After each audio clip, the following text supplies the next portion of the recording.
আহলে হাদিস নামটাই ভুল।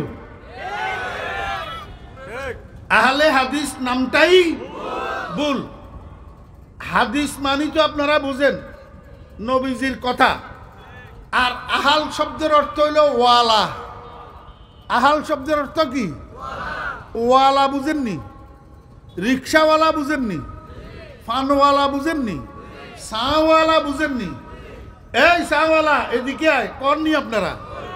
তাহলে আরবিতে আহালে রিক্সা, আহালে সা, আহালে ফান, আহালে হাদিস মানি হাদিসওয়ালা। কিওয়ালা? হাদিসওয়ালা। আল্লাহ এবং আল্লাহর রসুলে কোরআন শরীফের মধ্যে হাদিস শরীফের মধ্যে কোনওয়ান দিয়ে হাদিসওয়ালা হইবে লাই কয় না, কইছে সুন্নতওয়ালা হইবে লাই। নামাজি, রোজদারি, হাজি সাহেব, গাজী সাহেব মুসলমান, কিন্তু গণতন্ত্রের জন্য পাগল পারা, গণতন্ত্রের বিরুদ্ধে কোনো মৌলবী যদি কয় তার উপরে ঝাঁপাইয়া পড়ে মারার জন্য। এই গণতন্ত্র কার অনুসরণ? ইয়াহুদির অনুসরণ। শুধু ইয়াহুদির অনুসরণই নয়, বরং এই গণতন্ত্র আস্থা একটা প্রতারণার ধোঁকা। আস্থা একটা প্রতারণার। কালেক মর্দে ফেরেঙ্গি নে यही रमज़े किया फाश, कालेक मर्द फिरंगी ने यही रमज़े किया फाश, हर चंदे के दाना उसे खोला नहीं करते, जमहूरियत के तर्ज हुकूमत है कि जिसमें मर्दों को गिना करते हैं तोला नहीं करते। বলেন আমার উম্মতেরা, আমি রসুলের সুন্নতটা নূহ আলাইহিস সালামের কিস্তির মতো। নূহ আলাইহিস সালামের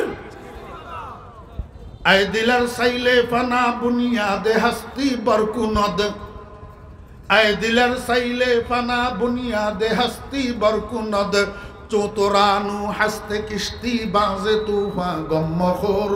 হাফেজ শিরাজি রহমতুল্লাহ আলাইহি কয়, ও দুনিয়ার মুসলমানেরা, রসুলের উম্মতেরা, তোমার কিসের ভয়?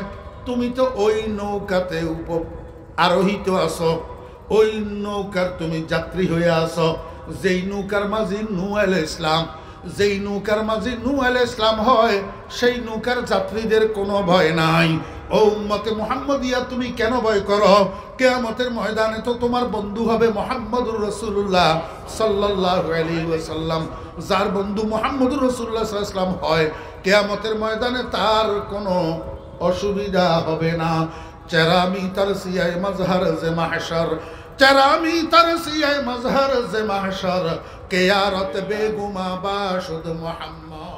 আলহামদুলিল্লাহ নাহমাদুহু ওয়া নাস্তাঈনুহু ওয়া নাস্তাগফিরুহু ওয়া নু'মিনু বিহি ওয়া নাতাওয়াক্কালু আলাইহি ওয়া নাউযু বিল্লাহি মিন শুরুরি আনফুসিনা ওয়া মিন সাইয়্যাতি আ'মালিনা। من يهد الله فلا مضل له ومن يضلله فلا هادي له.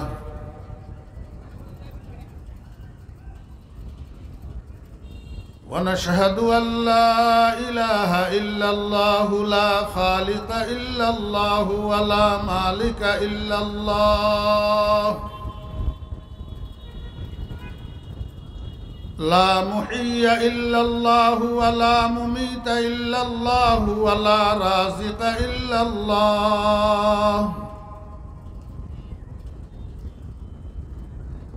ونشهد أن سيدنا وسندنا وحبيبنا ومولانا محمدا عبده ورسوله.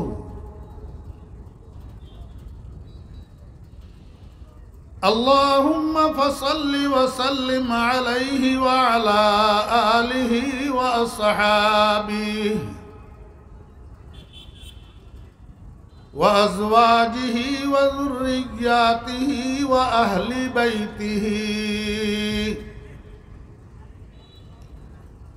وعلماء أمته وفقهاء ملته ونجباء طريقته أجمعين. أما بعد فأعوذ بالله من الشيطان الرجيم.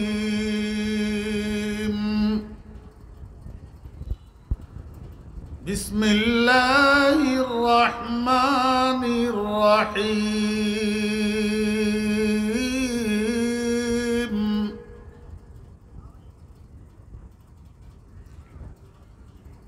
يا أيها الذين آمنوا لا تتخذوا اليهود والنصارى أولياء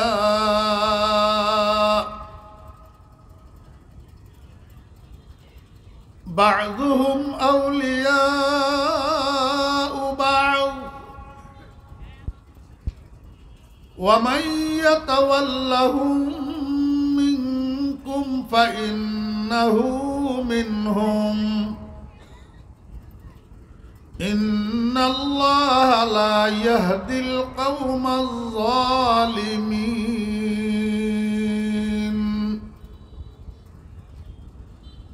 صدق الله مولانا العظيم.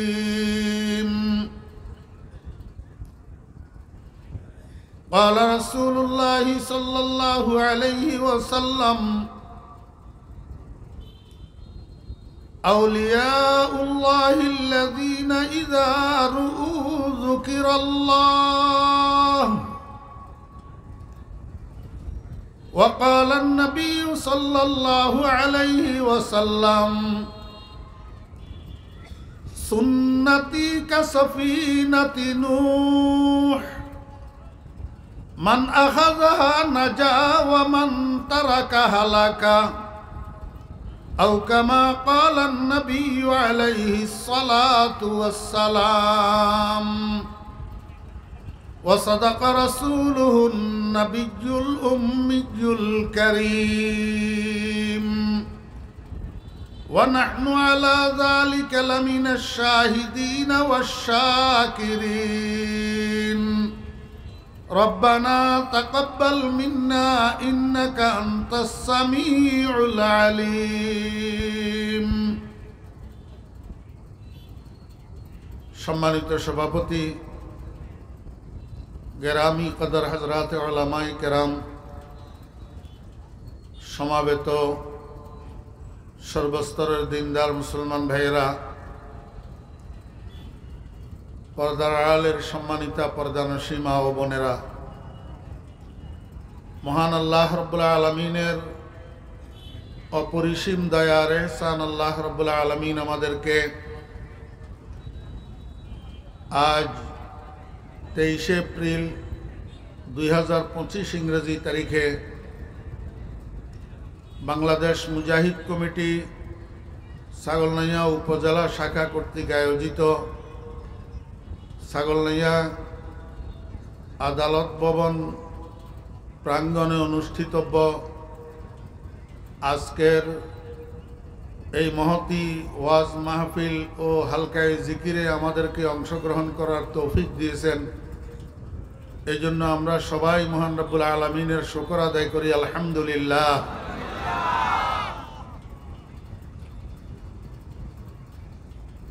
আমরা সবাই অপেক্ষায় আছি গোটা বাংলাদেশের লক্ষ লক্ষ মুসলমানের হৃদয়ের স্পন্দন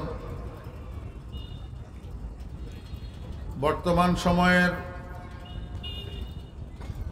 বিশ্ববিখ্যাত শাইখে কামেল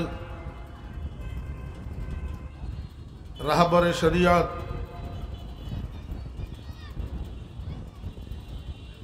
হযরত পীর সাহেব চরমনাই বারাকাল্লাহু ফি হায়াতিহিল মুবারাকা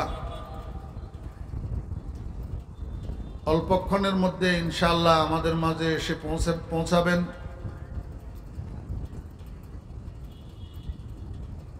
হুজুর আসা পর্যন্ত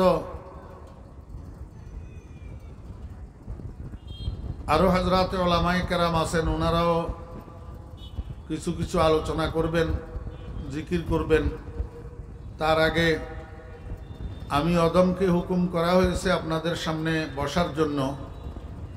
আমি হুকুম পালনার্থে আপনাদের দোয়া নেওয়ার জন্য আপনাদের সামনে বসছি। খুতবার পর আল্লাহ পাকের পবিত্র কালামের একখানা আয়াতে কারিমা তিলাওয়াত করেছি। তৎসম্পৃক্ত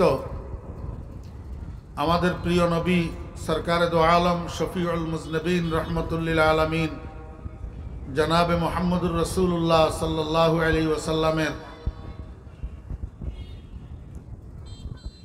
বর্তমান সময়ের প্রেক্ষিতে রসুল আকরম সাল্লাল্লাহু আলাইহি ওয়াসাল্লামের দুইখানা হাদিস শরীফ আপনাদের সামনে আমি পাঠ করেছি।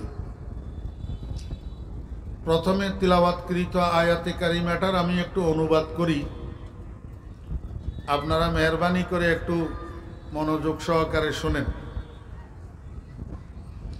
আল্লাহ পাক বলেন, ইয়া আইয়ুহাল্লাযীনা আমানু। জানা থাকলে একটু বলুন তো এটার বাংলা অর্থ কি? মাশাআল্লাহ, অনেকে বলছেন। ইয়া আইয়ুহাল্লাযীনা আমানু, হে ইমানদারগণ। পৃথিবীতে ইমানদার ছাড়া আরো মানুষ আছে না নাই? কাফের আসেনি, মুনাফিক আসেনি। তা আল্লাহ পাক ইয়া আইয়ুহাল কাফিরুন বলেন নাই, ইয়া আইয়ুহাল মুনাফিকুন বলেন নাই, ইয়া আইয়ুহাল্লাযীনা আমানু বলছেন। বোঝা যায় এই ডাকটা আল্লাহ পাকের শুধু ইমানদারের জন্য। শুধু কার জন্য? দুনিয়াতে মানুষ একজনে ডাকে বিনা কারণে না, সামনে কোনো কথা বলার জন্য, নিশ্চয় কোনো আদেশ কোনো নিষেধ করার জন্য। এই জন্য ডাক দে, বাপে ছেলেরে ডাক দে, ওস্তাদে সাগরিদেরে ডাক দে, মহাজন কর্মচারীরে ডাক দে।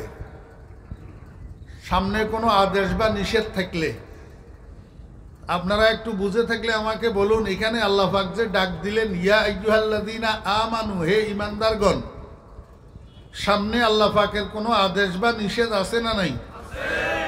কি আছে? একটা নিষেধ আছে। একটা কি আছে? নিষেধ, আদেশ না। একটা কি আছে? নিষেধ। নিষেধটা কি? লা তাত্তাখিযু, তোমরা বানাইও না, তোমরা বানাইও না। কাকে বানাইও না? আল ইয়াহুদা ওয়ান নাসারা, ইহুদিকে এবং খ্রিস্টানকে বানাইও না। কি বানাইও না? আউলিয়া, আউলিয়া বানাইও না। তোমরা ইহুদি এবং খ্রিস্টানকে আউলিয়া বানাইও না। এটা হলো আয়াতের শাব্দিক অর্থ। মনোযোগ আসেনি? আরে জীবনে বহুত ওয়াজ মাহফিলে গেছেন, অনেক ওয়াজ শুনছেন, একটা আয়াত তো শিখি উঠতে পারেন নাই মনোযোগের অভাবে। একটা আয়াত আজকে শিখি উঠেন না, একটা একটা শব্দে অনুবাদ করে দিলাম। ইয়া আইয়ুহাল্লাযীনা আমানু, হে ইমানদারগণ, লা তাত্তাখিযুল ইয়াহুদা ওয়ান নাসারা আউলিয়া, তোমরা ইহুদি এবং খ্রিস্টানকে আউলিয়া বানাইও না। এখন আমাদের বুঝার বিষয় হইল আউলিয়া অর্থ কি। আমরা তো আউলিয়া বলতে অলি বুজুর্গ বুঝি, ঠিক না বে ঠিক? শাহজালাল আউলিয়া, শাহফরান আউলিয়া, আউলিয়া বলতে বুঝি। এখন এখানে আল্লাহ পাক আউলিয়া শব্দ দ্বারা কি বুঝাইলেন? আউলিয়া এটা ওলিয়ুন শব্দের বহু বচন।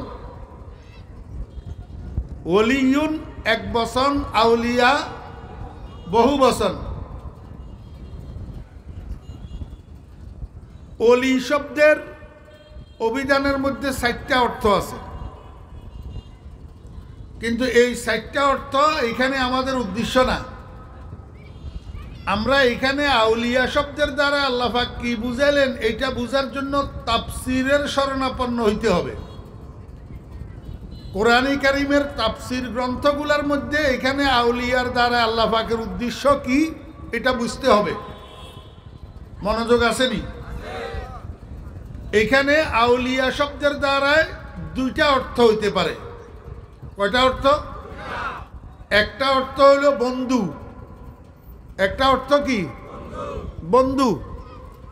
আর একটা অর্থ হলো অভিভাবক। তাহলে এবার আয়াতের অর্থ করেন, ইয়া আইয়ুহাল্লাযীনা আমানু, হে ঈমানদারগণ, লা তাত্তাখিযুল ইয়াহুদা ওয়ান নাসারা, তোমরা ইহুদি এবং খ্রিস্টানকে বানাইও না আউলিয়া, বন্ধু। কি বানাইও না? বন্ধু বানাইও না। আরেক অর্থে তোমরা ইহুদি এবং খ্রিস্টানকে অভিভাবক বানাইও না। তো একটা একটা বুঝেন। প্রথমে বন্ধু বানানোর দ্বারা আল্লাহ পাক আমাদেরকে কি মেসেজ দিলেন? বন্ধু বানাইও না, এই কথার অর্থ কি? আশা করি আপনারা ইহুদি চিনেন তো, না চিনেন না? এই বর্তমান ইসরায়েলের প্রধানমন্ত্রী নেতানিয়াহু এতে কিয়া? আরো জোরে বলেন, ইহুদি। তা আল্লাহ তো কয় তোমরা ইহুদির ঘরে বন্ধু বানাইও না। এই কথার অর্থ কি? নেতানিয়াহুর বাড়ি ইসরায়েল, জেরুজালেম, আর আমার বাড়ি ফেনী জেলার ছাগলনাইয়া থানা। তো আমি নেতানিয়াহুরে বন্ধু বানাবো কেমনে? সুযোগ আসেনি? কথা কয় না। আমেরিকার প্রেসিডেন্ট ট্রাম্প, হেতের বাড়ি আমেরিকা, আমার বাড়ি বাংলাদেশের ফেনী। আমি ড্রামেরে বন্ধু বানানোর সুযোগ আসেনি? তা আল্লাহ তো কয় বন্ধু বানাইও না, এই কথার অর্থ কি? ও মনোযোগ আসেনি আপনাদের? এই প্রশ্নটার উত্তর বোঝার জন্য আমি আপনাদেরকে ছোট্ট একটা এক্সাম্পল দিই। ছোট্ট ছোট্ট দুইটা ছেলে, 8-9 বছর করে বয়স, ক্লাস 4-এ পড়ে, ফাঁসাফাঁসি বাড়ি, উত্তরের বাড়ি আর দক্ষিণের বাড়ি। রমজানের মাস যখন শুরু হয়েছে, রমজান মাসের 1ম তারিখে অথবা 2য় তারিখে এই দুটা ছেলে আপন আপন বাবার থেকে 1000 টাকা নিছে, লইয়া ছাগলনাইয়া বাজারের একটা ক্লথ স্টোরে গেছে। যাইয়া দোকানদারে কয়, দোকানদার সাহেব, আপনি আমাদেরকে একই কালারের 2টা স্যুটের কাপড় দেন। কয় কালার? একই কালার। একই কালারের 2টা স্যুটের কাপড় লইয়া এইবার গেছে টেইলারের দোকানে। যাইয়া কয়, টেইলার সাহেব, এই কাপড়গুলা দিয়া আপনি আমাদেরকে সেম ডিজাইনের 2টা স্যুট বানাই দেন। ডেলিভারি দিবেন কবে? টেইলার সাহেব কয় রমজানের 23 তারিখে। ছেলে 2টা কয় ঠিক আছে, চলবে। অর্ডার দিয়ে চলে আসছে, রমজানের 23 তারিখে আসি দুটা স্যুট ডেলিভারি নিছে। নিয়া বাড়িতে নিয়া ট্রাঙ্কের মধ্যে ফেলি রেখছে, গায়ে দেয় নাই। ঈদের দিন, হ্যালো দোস্ত, কি করতেছেন আপনি? কি জরুরতে করতেছেন এটা?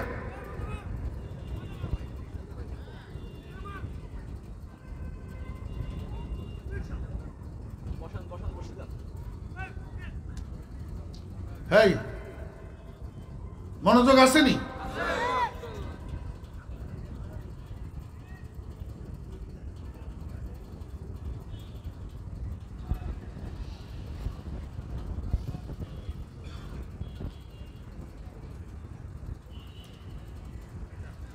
ঈদের দিন ফজরের নামাজের পরে মানুষজন যখন ঈদগাহের দিকে রওনা হওয়া শুরু হয়েছে, ছেলে দুটা আপন আপন বাড়িতে দুটা স্যুট পরিধান করছে। তো আপন আপন বাড়ি থেকে বাইর হয়েছে। বাড়ির দরজায় আসি, আমরা দেশে গাঁড়া কয়, আরি কি কয়? গাঁড়া। গাঁড়া। তাই দুটা একসাথ হয়েছে। একসাথ হই এইবার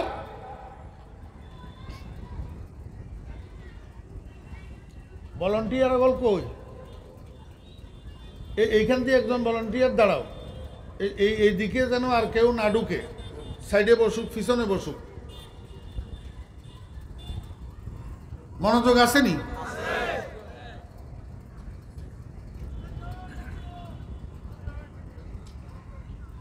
আমি যে এতবার মনোযোগ আসেনি বলি, এটার দ্বারা আপনারা বিরক্ত? শুনেন, দুনিয়া আখিরাতের সকল কাজের সফলতার চাবিকাঠি হলো মনোযোগ।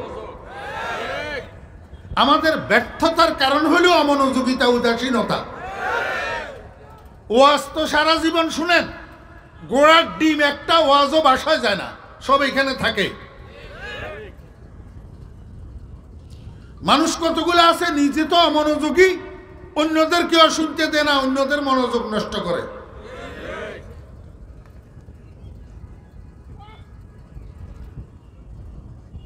গেঁড়া তাসি দুটা ছেলে একত্রিত হয়েছে, একত্রিত হয়ে একটার হাত ধরছে। এবারে হাতের ডুলাইতে দুজন একসাথে ঈদগাহের দিকে হাঁটা শুরু করছে। আপনারা বুঝে থাকলে আমারে বলুন তো, এই ছোট্ট দুইটা বাচ্চা, 8-9 বছর বয়স,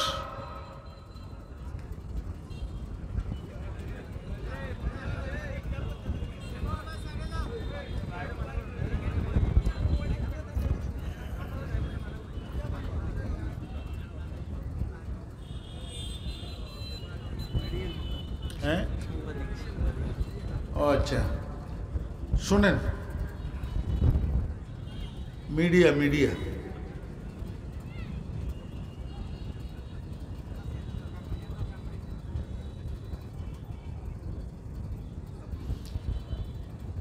যে এই কথা ঠিক আছে, কিন্তু আমার তো ডিস্টার্ব হয়। মনোযোগ আসেনি? এই ছোট্ট দুইটা বাচ্চা এক কালারের কাপড় কিনলো, এক ডিজাইনের স্যুট সিলাইলো। ঈদের দিন সকালে দুজনে একসাথে স্যুট দুইটা পরিধান করি, বাড়ির দরজা তাসি একসাথেই হাত ধরাধরি করি ঈদগাহের দিকে একসাথে হাঁটা শুরু করলো। এই কাজটার দ্বারা এরা এলাকাবাসীরে কি বুঝায়? বুঝছেননি না বুঝেন না? এলাকাবাসীরে ছোট্ট দুইটা বাচ্চা মেসেজ দেয় যে আপনারা এলাকাবাসী দেখেন, আমরা দুজন বন্ধু, আমরা দুজন। ইন্নাল মুহিব্বা লিমান ইউহিব্বু মুতিউ, যে যাকে ভালোবাসে, যে যার সাথে বন্ধুত্ব করে, সে তার অনুসরণ করে, সে তার রঙে এক রং হয়। তাহলে এবার আয়াতের অর্থ বুঝেন। আল্লাহ কয়, হে ঈমানদারগণ, তোমরা ইহুদি এবং খ্রিস্টানের বন্ধু বানাইও না। এই কথার অর্থ কি? যে ইহুদি এবং খ্রিস্টানের অনুসরণ করিও না। অনুসরণ, যদি তোমরা মুখে বন্ধুত্বের প্রকাশ নাই করো, কিন্তু তোমাদের অনুসরণে এই কথা প্রতীয়মান হয় যে তোমরা ইহুদিরে বন্ধু মনে করো। এবার বুঝে থাকলে বলুন, বর্তমান সময়ের মুসলমানেরা ইহুদির অনুসরণ করে কি করে না? মাথার তালু থেকে পায়ের তালু পর্যন্ত তাকাইলেই তো মনে হয় ড্রাম। মাথার তালু থেকে পায়ের তালু পর্যন্ত তাকাইলেই তো মনে হয় নেতানিয়াহু। বিরোধিতা করতেছে নেতানিয়াহুর, প্রতিবাদ সভা করতেছে নেতানিয়াহুর বিরুদ্ধে, মিছিল করতেছে নেতানিয়াহুর বিরুদ্ধে, জুতা মারতেছে নেতানিয়াহুর ছবিতে, কিন্তু হেতের মাথার তাল্লা হইতে ঠেঙ্গের তাল্লা পর্যন্ত ব্যাগা নেতানিয়াহু। হক কথায় ওমা কয় না, হক কথায় আমক বেজার, গরম বাতে বিলাই বেজার। আল্লাহ কয়, ও ঈমানদারগণ, তোমরা যদি ইহুদি আর খ্রিস্টানের বন্ধু বানাও, ইহুদি আর খ্রিস্টানের অনুসরণ যদি করো, তোমাদের লাভ তো 2 পয়সার হবে না। কারণ তুমি আব্বা আব্বা আব্বা আব্বা করতে পারবা, আব্বাই কব তোরে আমি চিনি না। তুমি বন্ধু বন্ধু বন্ধু বন্ধু মনে করতে পারবা, ড্রাম আমার বন্ধু, কিন্তু ড্রাম কসমিন কালেও তোমার বন্ধু নয়। আল্লাহ পাক বলেন, বাযুহুম আউলিয়া ও বাজ, হেরা নিজেরা ইহুদি খ্রিস্টানের বন্ধু, খ্রিস্টান ইহুদির বন্ধু, ইহুদি হিন্দুর বন্ধু, হিন্দু ইহুদির বন্ধু, হিন্দু বুদ্ধর বন্ধু, বুদ্ধ হিন্দুর বন্ধু, তুই মুসলমানের বন্ধু কেউ নাই।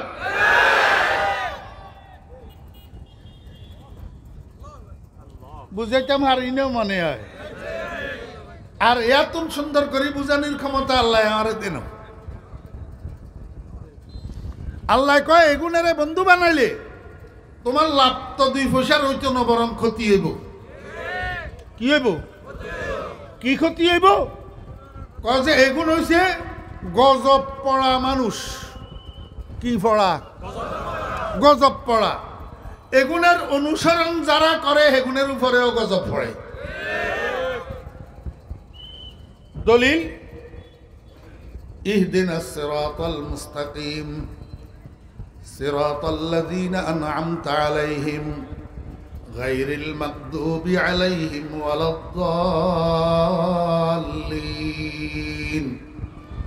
পড়েননি আপনারা? হ্যাঁ, কোনডে? নামাজিতে। কোথায়? নামাজের মধ্যে। সূরা এটার নাম কি? সবাই বলেন। সূরা ফাতিহা জানে না যে এমন মুসলমান আসেনি? হ্যাঁ, নাই নাই। সূরা ফাতিহা জানে না এমন মুসলমান নাই। কারণ হলো নামাজ ছাড়া মুসলমান হওয়া যায় না। নামাজ ছাড়া কি হওয়া যায় না? মুসলমান হওয়া যায় না। নামাজ ছাড়া ল্যাংটা মামা হওয়া যায়। নামাজ ছাড়া বন্ড পীর হওয়া যায়। নামাজ ছাড়া বন্ড খাজা বাবা হওয়া যায়। নামাজ ছাড়া মুসলমান হওয়া যায় না। আর সূরা ফাতিহা ছাড়া নামাজ নামাজ হয় না। সূরা ফাতিহা ছাড়া নামাজ। আমার আহলে হাদিস বাইরা থাকলে উনারা এবার কইব, হুজুর যদি সূরা ফাতিহা ছাড়া নামাজ নামাজ না হয় তো আপনারা যে ইমামের পিছনে জামাতের নামাজে সূরা ফাতিহা পড়েন না, আপনার গো নামাজ এটা কেমনে হয়? জি, আমার আহলে হাদিস বাইরা থাকলে উনারা কি এই প্রশ্ন করতে পারে? দোস্ত, আজকে তো সময় নাই, না হলে আমি বলতাম আহলে হাদিস নামটাই ভুল। আহলে হাদিস নামটাই ভুল। হাদিস মানি তো আপনারা বুঝেন নবীজির কথা। আর আহাল শব্দের অর্থ হইল ওয়ালা। আহাল শব্দের অর্থ কি? ওয়ালা। বুঝেননি? রিক্সাওয়ালা বুঝেননি? ফানওয়ালা বুঝেননি? সাওয়ালা বুঝেননি? এই সাওয়ালা এদিকে আয়, করনি আপনারা? তাহলে আরবিতে আহালে রিক্সা, আহালে সা, আহালে ফান, আহালে হাদিস মানি হাদিসওয়ালা। কিওয়ালা? হাদিসওয়ালা। আল্লাহ এবং আল্লাহর রসুলে কোরআন শরীফের মধ্যে, হাদিস শরীফের মধ্যে কোনওয়ান দিয়ে হাদিসওয়ালা হইবেল্লাই কয় ন, কইছে সুন্নতওয়ালা হইবেল্লাই। কিওয়ালা হইবেল্লাই? সুন্নতওয়ালা হইবেল্লাই। শুধু হেডিংটা কইলাম, বিশ্লেষণ করার আজকে সময় নেই। আমরা হাদিসওয়ালা না হইয়া কিওয়ালা হব? সুন্নতওয়ালা হব। সিরাতে মুস্তাকিম, রাহে সুন্নত। আর জান্নাতে যাইতে হইলে আমাদেরকে সুন্নতওয়ালা হইতে হবে। যদি উনারা বলে যে আপনারা যে ইমামের পিছনে জামাতের নামাজে সূরা ফাতিহা পড়েন না, আপনার কোন নামাজ কেমনে হয়? আমি বলবো, ও ভাই আপনি বুঝেন নাই, আমরা তো ইমামের পিছনে সূরা ফাতিহা পড়ি। ইমামের পিছনে সূরা ফাতিহা পড়ি। আপনারা কবেন হুজুর কই, আমরা তো পড়ি না। ঠিক ন? আমরা তো পড়ি না। আপনারা আমারে কনছেন কোনো একটা দল কোনো একটা বিষয় নিয়ে যদি এমপি সাহেবের সাথে আলোচনা করার জন্য যায়, এইখানে এমপি সাহেবের সামনে দলের মানুষ বেগুনে হইচই করে না, দলপতি একজনে কথা কয়। কয়জনে? একজনে। কোনো বিষয়ে যদি সাপোর্টিং এর দরকার হয় তো পিছনের দিকে ফিরি কয়, কি করে বা তোমরা কি কও? তো পিছনে বলারা কয় যে ঠিক। তাহলে এই দলপতির কথা কি একজনের কথা না 10 জনের কথা? আল্লাহর হাবিব জনাব রাসূলুল্লাহ সাল্লাল্লাহু আলাইহি ওয়াসাল্লাম কয়, কিরাআতুল ইমামে কিরাআতুল মামুম। আমার উম্মতেরা, তোমরা যখন ইমামের সাথে জামাতে নামাজ পড়বা, সেই সময় বেগুনে অত্তরে হইচই করিও না। বেগুনে অত্তরে কি করিও না? হইচই করিও না। তোমাদের দলপতি একজনে কথা কইব, কথা শেষ হইলে তোমরা বর্দি দিও আমিন। ঠিক নি? কালান নবী সাল্লাল্লাহু আলাইহি ওয়াসাল্লাম, ওয়া ইযা কারাআল ইমামু গায়রিল মাগদুবি আলাইহিম ওয়ালাদ-দাল্লিন কুলু আমিন। দেখছেন, যখন তোমাদের ইমাম গায়রিল মাগদুবি আলাইহিম ওয়ালাদ-দাল্লিন বলবে, তো তোমরা সুপারিশ করে দিও আমিন। কই, আয় আল্লাহ, আমাদের ইমাম সাহেব আপনার কাছে যে দরখাস্ত করছে, এটারে আপনি একখানা কবুল করেন। বুঝছেন নি? দরখাস্তটা কি? সূরা ফাতিহার মধ্যে দরখাস্ত আসেনি? দরখাস্ত এটা কি? আল্লাহ আবার শিখাই দিছে, কয় যে বান্দা দরখাস্ত করিবা আমার কাছে, খবরদার গাড়ি বাড়ি চাইও না, দালান কোঠা চাইও না, ক্ষমতা চেয়ার চাইও না, দুনিয়ার সম্মান দুনিয়ার ইজ্জত চাইও না। তুমি তো জান্নাতের যাত্রী, জান্নাতের প্রতীক। তুমি তোমার বাপের বাড়িতে যাইবা জান্নাত। অতএব বাপের বাড়িতে যাওয়ার সঠিক সরল সহজ যেই রাস্তা, সেই পথের সন্ধানটা তুমি আমার কাছে একটু চাও। তুমি বলো ইহদিনাস সিরাতাল মুস্তাকিম। আয় আল্লাহ, আমি জান্নাতের প্রতীক, আমি বাপের বাড়ির ওয়ারিশ, জান্নাত আমার মিরাস, আমি জান্নাতে যাইতে চাই। কোন রাস্তায় গেলে জান্নাতের দরজা পর্যন্ত পৌঁছাইতে পারবো, সেই সরল রাস্তাটা তুমি আমারে দেখাইয়া দাও। ইহদিনাস সিরাতাল মুস্তাকিম। এখন নামাজের নিয়ত করি মানুষে আল্লাহর কাছে দরখাস্ত করে, ইহদিনাস সিরাতাল মুস্তাকিম। আয় আল্লাহ, আমি আর কিছু চাই না, আমি সিরাতে মুস্তাকিমের উপরে হেদায়েত ভিক্ষা চাই। আল্লাহ কয়, বান্দা তোমার দরখাস্ত এখনো কমপ্লিট হয় নাই, আর একটু সংযোজন করো।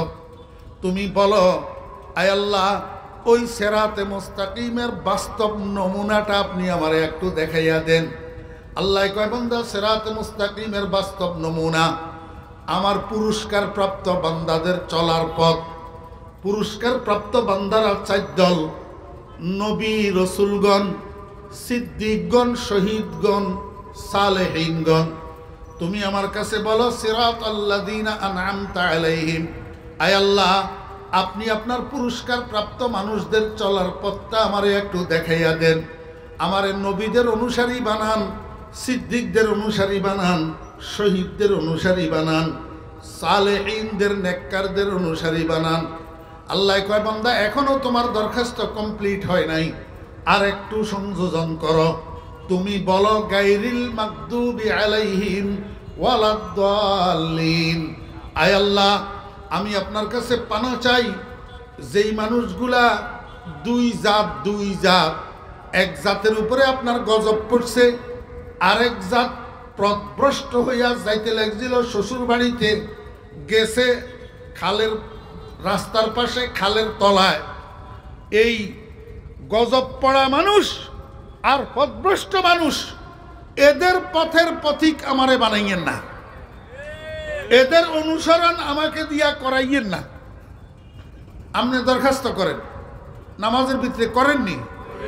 ওমা নামাজ পড়ে না তো লাগে, নামাজের ভিতরে দরখাস্ত করেননি? কি করেন? আল্লাহ, আমার এই ইহুদির পথের অনুসরণ করাইও না, খ্রিস্টানের পথে আমারে চালাইও না। এখন ইহুদি আর খ্রিস্টান বুঝলো কেমনে? আমার বেহরা দোস্ত আবাব, সূরা ফাতিহা যখন নাজিল হইছে, সাহাবায়ে কেরাম রাসূল আকরাম সাল্লাল্লাহু আলাইহি ওয়াসাল্লামের কাছে যাইয়া জিজ্ঞাসা করে, মানিল মাগদুবি আলাইহিম ওয়া মানিদ-দাল্লিন ইয়া রাসূলুল্লাহ। হে আল্লাহর রাসূল, গজব পড়া মানুষ অর্থ তো বুঝলাম, পথভ্রষ্ট মানুষ অর্থ তো বুঝলাম, কিন্তু এরা কারা দোনো দল মানুষ চিনলাম না। আল্লাহর হাবিব কয় আল মাগদুবি আলাইহিম হুমুল ইয়াহুদ ওয়াদ-দাল্লিন হুমুন নাসারা। আমার সাহাবীগণ, মাগদুব আলাইহিমের দ্বারা আল্লাহ পাকের উদ্দেশ্য হইল ইয়াহুদের গোষ্ঠী, আর দাল্লিনের দ্বারা আল্লাহ পাকের উদ্দেশ্য হইল নাসারার গোষ্ঠী, খ্রিস্টান। এখন আপনাদের কাছে আমার জিজ্ঞাসা, ইয়াহুদ আর নাসারা তো কোরআন শরীফের মধ্যে ব্যবহার হয়েছে। আজকে আয়াত যেটা পড়ছি এটার মধ্যেই আছে, লা তাত্তাখিযুল ইয়াহুদা ওয়ান নাসারা, আছে না নাই? তাহলে আল্লাহ পাক ডাইরেক্ট ইয়াহুদ আর নাসারা না কই ইয়াহুদিরে মাগদুবি আলাইহিম কইলো, নাসারারে দাল্লিন কইলো কা?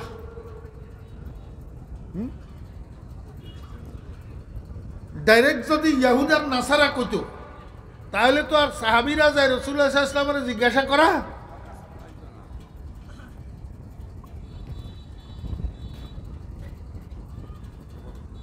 মনোযোগ আসেনি? এই কথাটারে একটু বালা করি বুঝেন। ইয়াহুদ আর নাসারা কোরআন শরীফের মধ্যে আছে না নাই? এইটি আল্লাহ পাক গায়রিল ইয়াহুদে ওয়ান নাসারা বলতে পারতেন। গায়রিল ইয়াহুদে ওয়ান নাসারা বললে সাহাবীরা নবীজিরে যাই জিজ্ঞাসা করা লাগতো না। কিন্তু আল্লাহ গায়রিল মাগদুবি কেন কইলেন, গায়রিল ইয়াহুদে কেন কইলেন না? উম্মতে মুহাম্মদিয়াকে এই কথা বোঝানোর জন্য, ও আমার বন্ধুর উম্মতেরা, আমি ইয়াহুদ না বলি আল মাগদুবি আলাইহিম বলছি এই কথা বোঝানোর জন্য যে ইয়াহুদি গোষ্ঠী এগুলার উপরে আমার গজব পড়ছে। এগুলার উপরে আমার কি পড়ছে? গজব পড়ছে। তোমরা যদি এগুলার অনুসরণ করো তোমরার উপরেও আমার গজব পড়বে। তোমরার উপরেও আমার কি পড়বো? আমি ক্ষমা চাইতেছি আপনাদের কাছে। আজকে সারা বিশ্বের মুসলমানদের উপরে এই নির্মম নির্যাতন কেন? আপনারা তো শুধু এক ফিলিস্তিন জানেন, ফিলিস্তিনিদের উপরে নির্যাতন হইতেছে। শুধু ফিলিস্তিনের উপরে নয়, এ তলে তলে ভিতরে ভিতরে বর্মার মুসলমানদেরকে মারা হইতেছে, চায়নার মুসলমানদেরকে। আমাদের বাংলাদেশের মতো এইখানে আয়নাঘর আছে, চায়নাতে গোপনে গোপনে মুসলমানদেরকে উঠাইয়া উঠাইয়া নিয়া ওই গোপন কুটিরের ভিতরে নির্মম নির্যাতন চালানো হইতেছে। আর ভারতেরটা তো এখন আপনারা ফেসবুকে ভাইরাল দেখতেছেন, কি পরিমাণ নির্যাতন ভারতের মুসলমানদের উপরে করা হইতেছে, কি পরিমাণ মাদ্রাসা ভারতে বন্ধ করে দেওয়া হইতেছে, কি পরিমাণ মসজিদ এই উগ্রবাদী হিন্দুরা ভারতের মসজিদগুলোকে ভেঙে ফেলতেছে। আমার ভাইয়েরা দোস্তাবাব, বাংলাদেশের মুসলমানেরা মনে করতেছেন এখনো পর্যন্ত নিরাপদে আছেন, বেশি খুশি হইয়েন না, সময় বেশি বাকি নাই, আসতেছে। এখানেও আসতেছে। আমার ভাইয়েরা দোস্তাবাব, এই বিশ্বের মুসলমানের উপরে এই নির্মম নির্যাতন কেন করতেছে কাফেরেরা? দোস্তাবাবেরা একটি কারণ, বর্তমান মুসলমানেরা, নবীজির উম্মতেরা নবীজির অনুসরণ ছাড়িয়া ইহুদিদের অনুসরণ করতেছে অনায়াসে।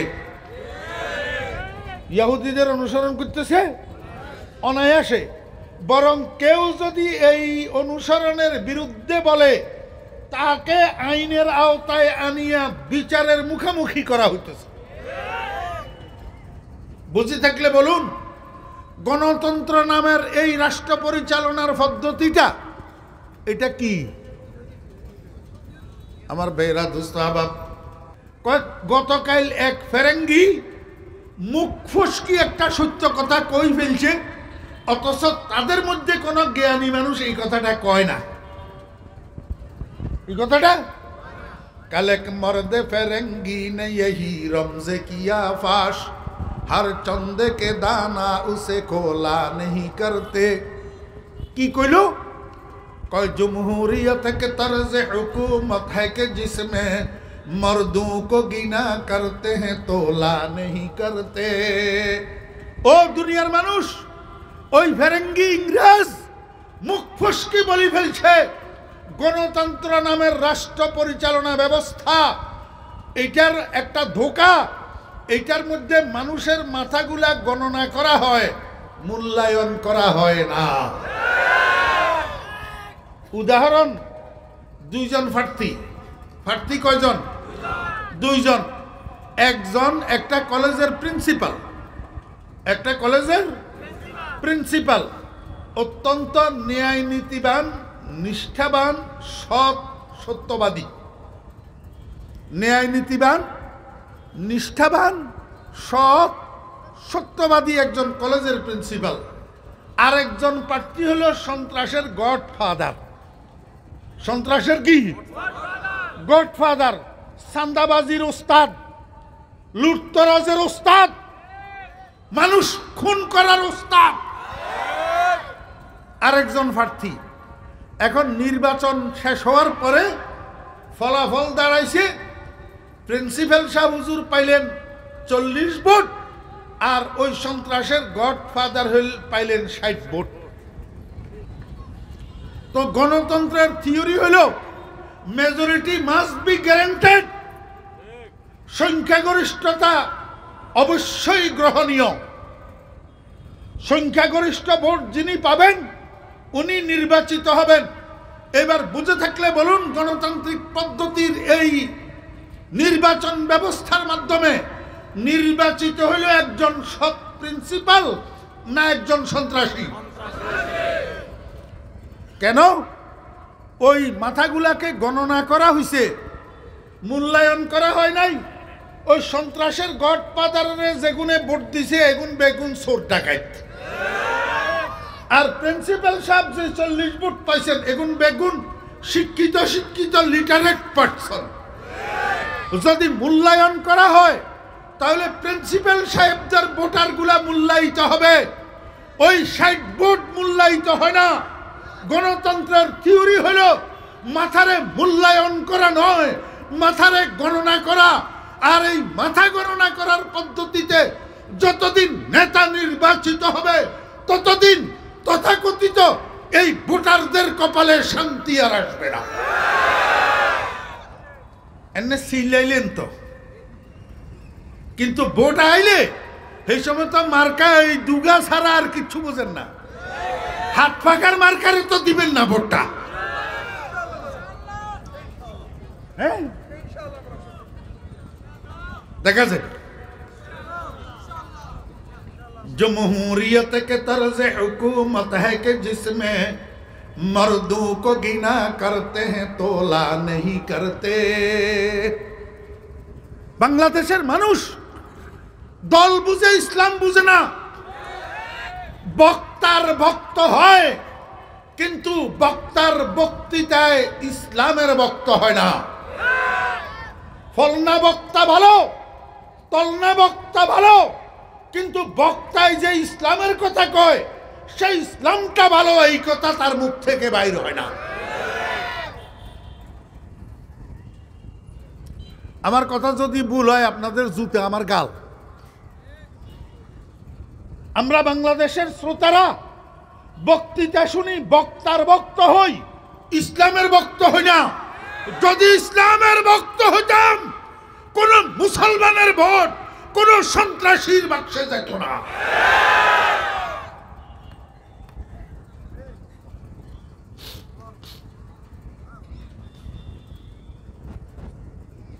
বুঝে থাকলে বলুন, গণতন্ত্রের আবিষ্কারক মুসলমান না ইহুদি?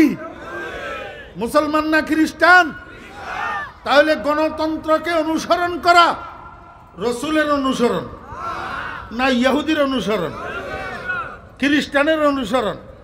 আল্লাহ কয় যতদিন এই অনুসরণে থাকবি ততদিন গজব পড়ব। মানুষের দোষ দি লাভ নাই, নেতানিয়াহুর দোষ দি লাভ নাই, ওই ড্রামের দোষ দি লাভ নাই, মোদির দোষ দি লাভ নাই। আগে নিজে ঠিক হয়ে যা, আগে রসুলের সুন্নতের উপরে উঠো, রসুলের আদর্শের উপরে উঠো। এই দুশ্মনদের আদর্শে লাথি মারি নিজেকে মুসলমানের সাজে সজ্জিত করো, মুহাম্মদুর রাসূলুল্লাহ সাল্লাল্লাহু আলাইহি ওয়াসাল্লামের সুন্নতের সাজে সজ্জিত করো। আমি একটা হাদিস শুনাই আপনাদেরকে।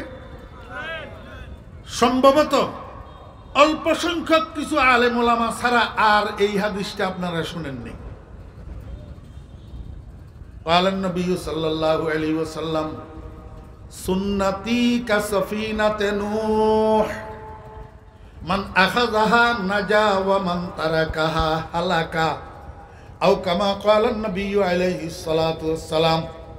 এরিও আমার মুখের কথা হইলে আমি ফরিদউদ্দিন ফসালট্টা, হ্যাঁ, আমার কথা আপনারা কেন বিশ্বাস করবেন? যদি রসুলের মুখের বাণী হয় বিশ্বাস করবেন কি করবেন না? কারা কারা করবেন হাত উঠান। কার মুখের বাণী? রসুলের মুখের বাণী। হাত নামান। আপনারা নূহ আলাইহিস ইসলামের কথা শুনছেননি? নূহ আলাইহিস ইসলামের কিস্তির কথা শুনছেননি? নূহ আলাইহিস ইসলামের বন্যার কথা শুনছেননি? নূহ আলাইহিস ইসলামের বন্যার সময় যেই মানুষগুলা নূহ আলাইহিস ইসলামের কিস্তির মধ্যে ছিল এগুলা ধ্বংস হয়ে গেছে। হ্যাঁ, যারা নূহ আলাইহিস ইসলামের কিস্তির বাহিরে ছিল এখন কি হয়েছে? আল্লাহর হাবিব কয়, উম্মত নূহ আলাইহিস ইসলামের নৌকার মধ্যে তুমি সাওয়ার হও। নূহ আলাইহিস ইসলামের নৌকা কি? নূহ আলাইহিস ইসলামের নৌকা হলো আমি রসুলের সুন্নত। মান আখাযাহা নাজা, আমি রসুলের সুন্নত যে গ্রহণ করবে সে মুক্তি পাইয়া যাবে। ওয়া মান তারাকাহা হালাকা, আমার উম্মত সাবধান হও, লিখে রাখো যে আমার সুন্নতকে ছেড়ে দিবে সে ধ্বংস হবে। সে কি হবে? এখনো সময় আছে। তুমি যেই লাইনে শিক্ষিত হও, যেই পেশায় নিয়োজিত হও, মুসলমান যদি তুমি হইয়া থাকো, মুসলমান নাম যদি তোমার হইয়া থাকে, তুমি ইহুদি খ্রিস্টানের অনুসরণ ছাড়াও ব্যক্তি জীবনে, পারিবারিক জীবনে, সামাজিক জীবনে, রাষ্ট্রীয় জীবনে, রাজনীতির জীবনে, শিক্ষানীতির জীবনে, অর্থনীতির জীবনে যত প্রেক্ষাপট আছে সমস্ত প্রেক্ষাপটে মুহাম্মদুর রাসূলুল্লাহ সাল্লাল্লাহু আলাইহি ওয়াসাল্লামের অনুসরণ করো। এরে দুনিয়ার রাষ্ট্রপ্রধানেরা, এরে দুনিয়ার রাষ্ট্র পরিচালকেরা, এরে রাজনৈতিক ব্যক্তিবর্গরা, খোদার কসম করি কইলাম রসুলের সুন্নত অনুসরণ করো। কোনো দিকে ভাগ্য হবে না, কোনো বেইজ্জত হইতে হবে না, কোনো অসম্মান হইতে হবে না, জেলে যেতে হবে না। রসুলের সুন্নত ধরো মিয়া, বাঁচার একমাত্র উপায় রসুলের সুন্নত। বাঁচার একমাত্র উপায় ইহুদির অনুসরণ বর্জন করা। আমার বেয়েরা দোস্ত আবাব, আজকে সারা দুনিয়ার মুসলমানের উপরে এই নির্মম নির্যাতন কেন হইতেছে? একমাত্র কারণ মুসলমান যখন আল্লাহর হুকুম থেকে রসুলের সুন্নতের থেকে সরে যায়। মনোযোগ আসেনি? মুসলমান যখন আল্লাহর হুকুম থেকে রসুলের সুন্নতের থেকে সরে যায় তখন কাফেরের অন্তর থেকে আল্লাহ পাক মুসলমানের ভয় উঠাই আনে।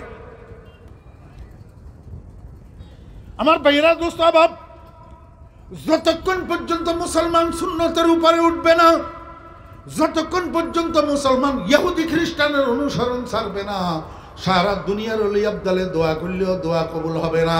কারণ নবীজি আমার বলছেন সুন্নতি কাসফিনাতে নূহ মান আখাযাহা নাজা ওয়া মান তারাকাহা হালাকা। এক একটা কথা পুঙ্খানো রূপে মুহাম্মদুর রাসূলুল্লাহ সাল্লাল্লাহু আলাইহি ওয়াসাল্লাম বলি রাখি গেছেন, আমাদের জন্য রাখি যায় নাই। কিন্তু দুঃখের বিষয় আজকে আমরা সেগুলার জ্ঞান রাখি না, আমরা জ্ঞান রাখি পার্থিব জগতের জ্ঞান, যেগুলার 2 পয়সা মূল্য থাকে না নিঃশ্বাস বন্ধ হওয়ার পরে। আল্লাহু আকবার। আমার ভাইরা দোস্ত আহবাব, এই জন্য অনুরোধ করব, আর আমি সময় নেব না। হযরত পীর সাহেব হুজুর আসবেন, বয়ান করবেন, এই জন্য আমি আর সময় নেব না। শুধু একটা কথা বলি, শেষ। মনোযোগ আসেনি? এই যে ফিলিস্তিনিদের উপরে আজকে এই গজব আসলো, কি কারণে আসলো? কি কারণে আসলো? আমার ভাইরা দোস্ত আহবাব, ওনারা আমাদের ভাই, ইমানদার মুসলমান, সারা দুনিয়ার মুসলমান ভাই, সারা দুনিয়ার মুসলমান ভাই। এই জন্য ইমানই টাকা যায়। আমরা ইহুদিদের বিরুদ্ধে প্রতিবাদ সভা করতেছি, প্রতিবাদ মিছিল করতেছি, ইহুদিদের প্রতিক্রিয়া জানাইতেছি। আমরা দোয়া করতেছি ফিলিস্তিনের জন্য, সেটা আরেক কথা, কিন্তু আমাদেরকে বুঝতে হবে এই বিপদ তাদের উপরে এমনি এমনি আসে নাই, এটা তাদের হাতের কামাই। এটা তাদের কেমনে হাতের কামাই? আমি নাম বলবো না, উযকুরু মাহাসিনা আমওয়াতিকুম, এই জন্য নাম বলবো না। আপনারা যদি জানা থাকে আমাকে বলুন। বেশ কিছু বছর আগে ফিলিস্তিনের একজন প্রেসিডেন্ট ছিল, বিয়া করছে একটা ইহুদি মেন্যা। খবরদার নাম কইয়েন না, আমি নাম জানি না, নাম বলিয়েন না। বিয়া করছে একটা ইহুদি মেন্যা। আচ্ছা আমারে বলেন, মুসলমান আর ইহুদি বিয়ে সহি হয়নি তো তাইলে হেবেড়া বিয়া করলো যে, সংসার করলো যে, এগুলা কি হয়েছে জানা হইন? হইন? আমার ভাইরা দোস্ত বাপ মাফ করে দিবেন, এই ইহুদি মেয়ে এইটা ওনার কাছে বিয়ে বসছে সংসার করার জন্য না গোয়েন্দাগিরি করার জন্য? এই একজন মুসলমান প্রেসিডেন্ট কিয়ামত পর্যন্তর জন্য ফিলিস্তিনিদের পায়ে কুঠারাঘাত করে গেছে। আমার দুঃখ, সেদিন একজন ফিলিস্তিনি মুসলমানও এই প্রেসিডেন্টের এই এহেন কাজের বিরোধিতা করে নাই, প্রতিবাদ করে নাই। যদি প্রতিবাদ করত, তখন যদি রক্তারক্তি হতো, তাহলে মনের বুঝ দেওয়া যেত। আমার ভাইরা দোস্ত বাপ, এরপরেও কি ওনারা সুন্নতের উপরে উঠছেনি? আমার এক বন্ধু একটা ভিডিও দেখাইছে, একটা মিছিলের ভিডিও, ফিলিস্তিনিদের মিছিল ইসরায়েলের বিরুদ্ধে। ওই মিছিলের মধ্যে অংশগ্রহণ করছে আমার একজন ফিলিস্তিনি মা, মুসলমান বোন অংশগ্রহণ করছে। কিন্তু ওই মুসলমান মা ইসরায়েলের বিরুদ্ধে মিছিলে যে অংশগ্রহণ করলো, এমতো অবস্থায় উনার ফরনে নিচে একটা জিন্সের প্যান্ট, উপরে একটা স্কার্ট, মাথায় কাঁধে কিছু নেই। মাথায় কাঁধে কিছু নাই। আমি যখন এইটা দেখছি আমার কলিজাটা কাঁপি উঠছে। আমি কই, ও বা তুমি কি করলা? এটা তুমি ইসরায়েলের বিরুদ্ধে প্রতিবাদ করার জন্য মিছিলে নেমলা। ইসরায়েলিরা তোমার দুশ্মন, ইহুদি তোমার দুশ্মন, কিন্তু যেই ড্রেসটা লইয়া তুমি মিছিলে নেমলা, এটা কার ড্রেস? এটা তো আয়েশা সিদ্দিকার পোশাক না, এটা তো ফাতেমা রাদিয়াল্লাহু আনহার পোশাক না, এটা তো ইসরায়েলি মহিলাদের পোশাক, ইহুদিদের পোশাক। তো তুমি দুশ্মনের বিরোধিতায় মিছিলে নেমলা, দুশ্মনের পোশাক লইয়া কেন নেমলা? দুশ্মনের অনুসরণ কেন লইয়া নেমলা? একটু পরে তোমার উপরে গজব আসবে, এতে কোনো সন্দেহ নাই।